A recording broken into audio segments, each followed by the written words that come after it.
नमस्कार, मी श्वेता. तुम्ही पाहताय न्यूज 18 लोकमत. बुलेटिनमध्ये तुमचं स्वागत. पुढच्या अर्ध्या तासात आंतरराष्ट्रीय घडामोडींचा आढावा घेऊयात जगाच्या पाठीवर आमच्या विशेष बुलेटिनमध्ये. ऑस्ट्रेलियाच्या सिडनीमध्ये आणखी किमान 2 आठवडे तरी म्हणजे 30 जुलैपर्यंत लॉकडाऊन कायम राहणार आहे. कोरोनाच्या रुग्णांमध्ये वाढ झाल्यानं हा निर्णय घेण्यात आलाय. न्यू साऊथ वेल्सच्या प्रीमियर ग्लॅडी यांनी ही माहिती दिली.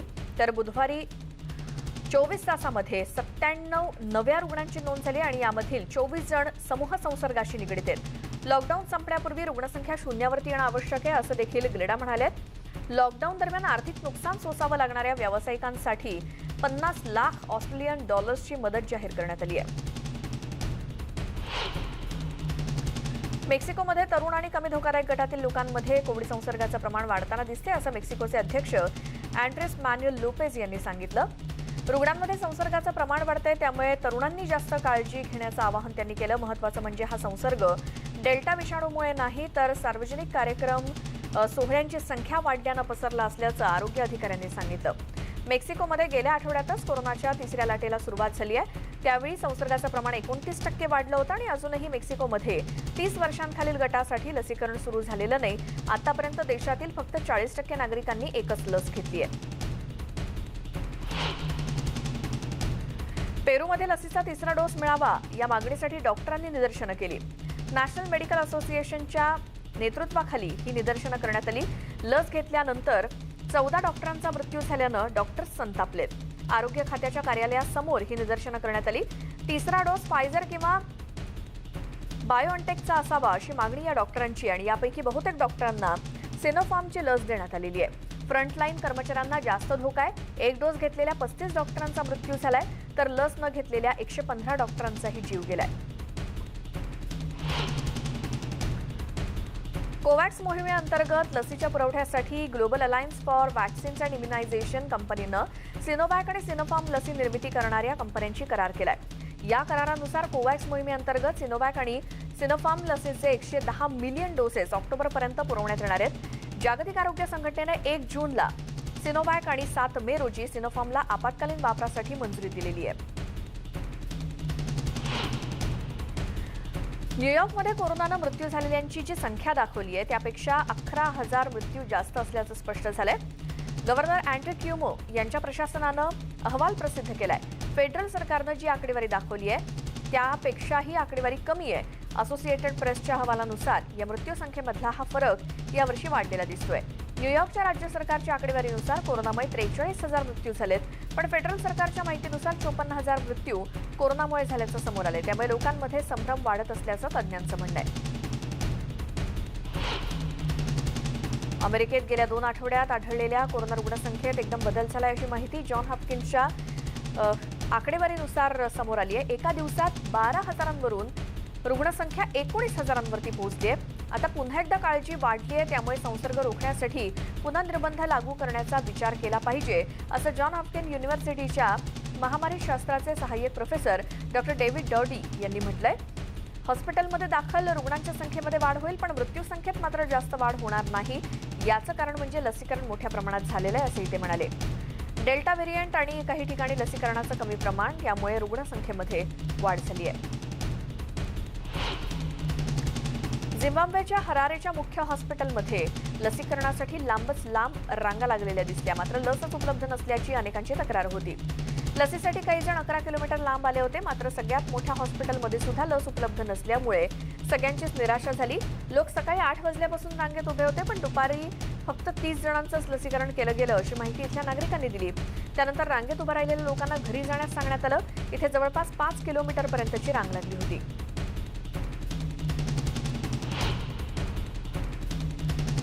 रशियामध्ये कोरोनामुळे होणाऱ्या मृत्यू संख्येत वाढ झाली आहे. मंगळवारी एकाच दिवशी 780 रुग्णांचा मृत्यू झाल्याची नोंद झाली तर 24,702 नव्या रुग्णांची नोंद झाली आहे. जूनमध्ये सरासरी 9,000 रुग्णसंख्येची नोंद एका दिवसात होत होती, ती आता जुलैच्या सुरुवातीला 23,000च्या वर पोहोचली आहे. डेल्टा विषाणूचा वाढता प्रसार आणि रशियामधील नागरिकांची बेपर्वाई, लसीकरणाचं कमी प्रमाण यामुळे ही वाढ झाल्याचं तज्ज्ञांचं म्हणणं आहे.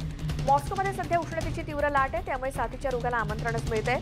त्यामुळे वाढ झालेली ही असू शकते असं एका तज्ज्ञ डॉक्टरांचं म्हणणं आहे. फ्रान्समध्ये यापुढे स्पेशल कोविड-19 पासचा वापर करण्याविषयी काही घोषणा करण्यात आलेल्या आहेत. विशेष कोविड-19 पासची मर्यादा वाढवण्यात आली आणि 50 जण एकत्र येत असतील अशा कार्यक्रमांसाठी हा पास उपलब्ध करून दिला जाईल. हा पास ऑगस्ट महिन्यापासून bar, restaurant, shopping malls, nursing homes आणि दूरच्या प्रवासासाठी वापरता येऊ शकेल अशी माहिती सरकारचे प्रवक्ते गॅब्रिएल अटाल यांनी दिली.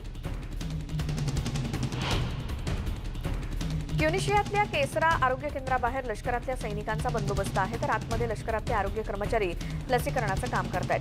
ट्युनिशियामध्ये कोरोनाची तिसरी लाट आहे, त्यामुळे आधीच भरलेल्या हॉस्पिटल्समध्ये जास्त ताण आलेला आहे. आरोग्य व्यवस्था पूर्णपणे कोलमडून गेली आहे, त्यामुळे काही प्रांतांमध्ये परत लॉकडाऊनची वेळ आली आहे. त्यामुळे संसर्गाचं प्रमाण आणि हॉस्पिटलमधील रुग्णसंख्या कमी होण्यासाठी सर्वात जास्त प्रभावित क्षेत्रांमध्ये लसीकरण करण्याचा निर्णय घेण्यात आलाय. त्यासाठी लष्करी बंदोबस्त ठेवण्यात आलाय. अमेरिकेतील टेनेसी राज्याच्या सर्वोच्च लसीकरण अधिकाऱ्याची हकालपट्टी करण्यात आली आहे. टेनेसी आरोग्य खात्याच्या डॉक्टर मिशेल फिस्कस या लसीकरण प्रमुख संचालक होत्या. त्यांची चौकशी सुरू असल्यानं त्यांच्यावर कारवाई करण्यात आली. मात्र इथल्या लोकप्रतिनिधींना खुश करण्यासाठी आपल्याला बळीचा बकरा बनवण्यात आल्याचा आरोप मिशेल यांनी केला. मात्र या निलंबनाबद्दल काहीही प्रतिक्रिया आरोग्य खात्याकडून देण्यात आलेली नाही. वातावरणातला बदल आणि कोरोनाचं महासंकट या दोन्ही समस्यांकडे जगानं अत्यंत तत्परतेनं पावलं उचलण्याची गरज असल्याचं मत संयुक्त राष्ट्रांचे महासचिव अँटोनियो गुटेरेस यांनी व्यक्त केलंय. न्यूयॉर्कमध्ये शाश्वत विकासासंदर्भात सुरू असलेल्या उच्चस्तरीय बैठकीत ते बोलत होते. कॅलिफोर्नियातल्या मॉन्टेरे काउंटीमध्ये एका छोट्या विमानाचा मंगळवारी अपघात झाला. विमान घरावर कोसळल्यानं घराला आणि आसपासच्या परिसरात आग लागली. विमानातल्या कोणाला यामुळे दुखापत झाली का आणि घरात कोणी राहत होतं का याबद्दलची माहिती कळू शकलेली नाही. या घटनेची माहिती मिळताच अग्निशमन दल तिथे पोहोचलं. मॉन्टेरे विमानतळावरून या विमानानं सकाळी 10:40 उड्डाण केलं होतं. लेबननमध्ये निदर्शक आणि पोलिसांमध्ये संघर्ष झाला. निदर्शनं करणाऱ्या लोकांवर दंगलविरोधी पथकानं अश्रुधूर सोडला. त्यांची झटापट झाली. बैरूत बंदर स्फोटातील पीडितांच्या कुटुंबियांनी लेबननचे काळजीवाहू गृहमंत्री मोहम्मद फेहमी यांच्या घराबाहेर निदर्शनं केली आणि या संघर्षाची सुरुवात झाली. यावेळी प्रतिकात्मक अंत्ययात्रा काढण्यात आली आणि यावेळेस रिकामी कफिन्स घेऊन शेकडो निदर्शक सहभागी झाले होते. त्यांनी ही कफिन्स तिथल्या इमारतीच्या आवारात टाकली आणि सुरक्षा रक्षकांना धक्काबुक्की केली. ब्राझीलच्या साओ पाउलो आणि रियो द जेनेरोमध्ये हजारो लोकांनी निदर्शनं केली. कोविड काळात हाताबाहेर गेलेली परिस्थिती आणि भ्रष्टाचाराचे आरोप अध्यक्ष जैर बोल्सोनारो यांच्यावरती आहेत आणि त्यांनी राजीनामा द्यावा या मागणीसाठी ही निदर्शनं करण्यात आली. निदर्शकांनी हातात भ्रष्टाचार आणि नरसंहार असं लिहिलेले फलक घेतले होते. रिओमध्ये पोलिसांचा निदर्शकांबरोबर संघर्ष झाला. त्यात पोलिसांनी गर्दी हटवण्यासाठी अश्रुधुराचा वापर केला. राजीनामा देण्यासाठी बोल्सोनारो यांच्यावर सतत दबाव येतोय.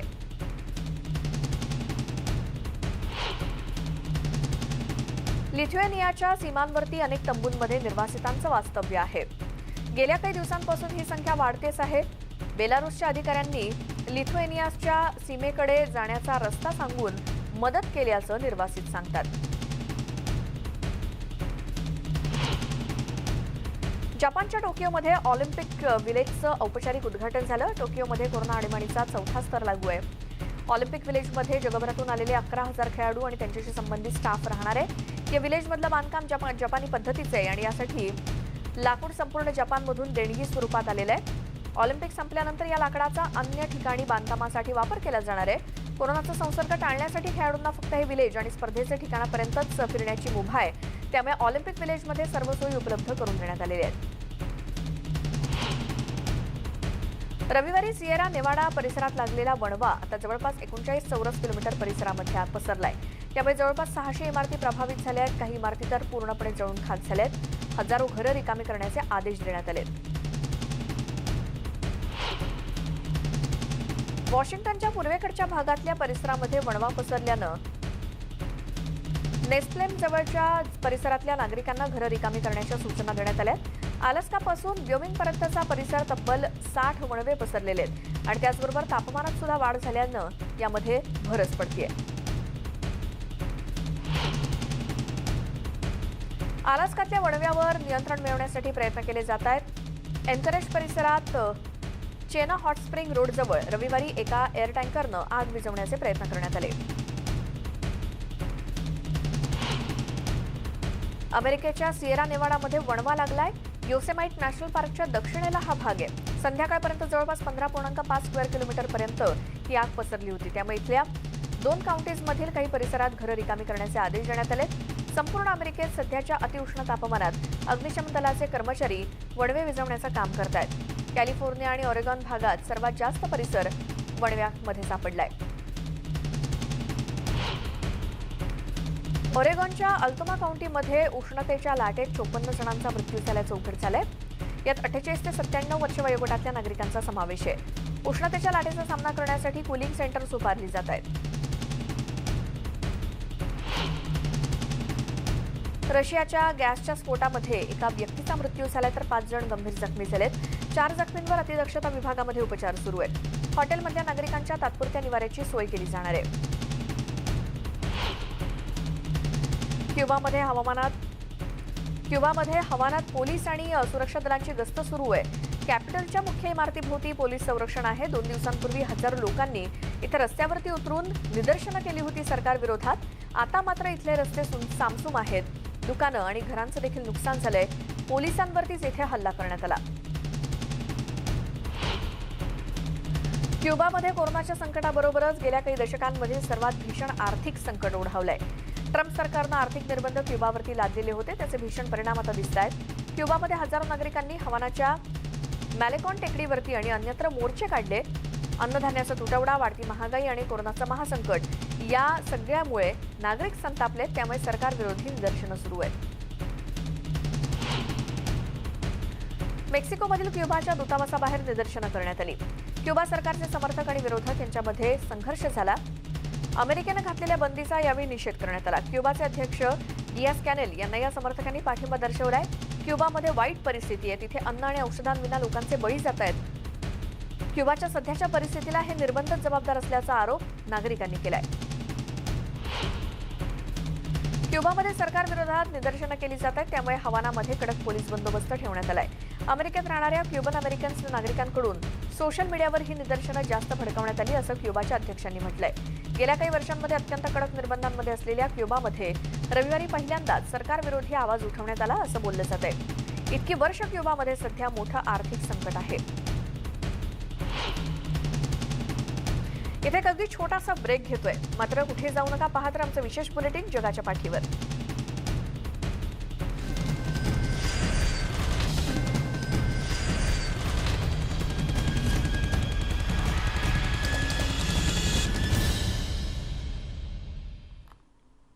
ब्रेकनंतर बुलेटिनमध्ये तुमचं स्वागत. पुन्हा पाहूयात आंतरराष्ट्रीय पातळीवरच्या घडामोडी जगाच्या पाठीवर मध्ये. अमेरिकेत इमारत कोसळून झालेल्या दुर्घटनेतील मृतांचा आकडा 94 वर पोहोचला. या घटनेतील मृत किंवा बेपत्ता लोकांची मालमत्ता त्यांच्या कुटुंबियांसाठीच असेल. त्या दृष्टीनं त्यांचं जतन केलं जावं म्हणून इथे कडक सुरक्षा ठेवण्यात आली आहे. अजूनही 22 जण बेपत्ता असल्याची माहिती मियामी काउंटीच्या महापौरांनी दिली. 83 जणांची ओळख पटलेली आहे. या ठिकाणी आता फक्त परवानगी असलेल्यांनाच जाता येणार आहे. 24 जून रोजी ही इमारत कोसळली होती. इटलीचे पंतप्रधान मारिओ दरागी यांनी विजेत्या फुटबॉल संघाचं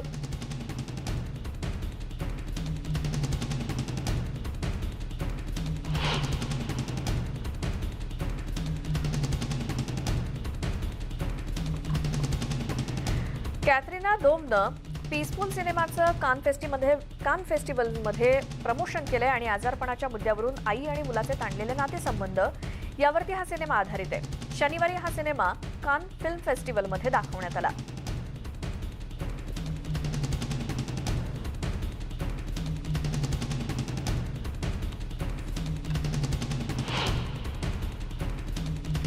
आणि बातम्यांसोबतच जगाच्या पाठीवर या बुलेटिनमध्ये आपण इथेच थांबतोय. मात्र या दरम्यान कोणत्याही बुलेटिन दरम्यान एखादी बातमी जर तुम्हाला पाहायची राहून गेली असेल आणि पुन्हा पाहायची असल्यास आमच्या न्यूज 18 लोकमतच्या यूट्यूब चॅनलला सबस्क्राईब करा. फेसबुक, ट्विटरवरती आम्हाला फॉलो करा आणि पाहत राहा न्यूज 18 लोकमत.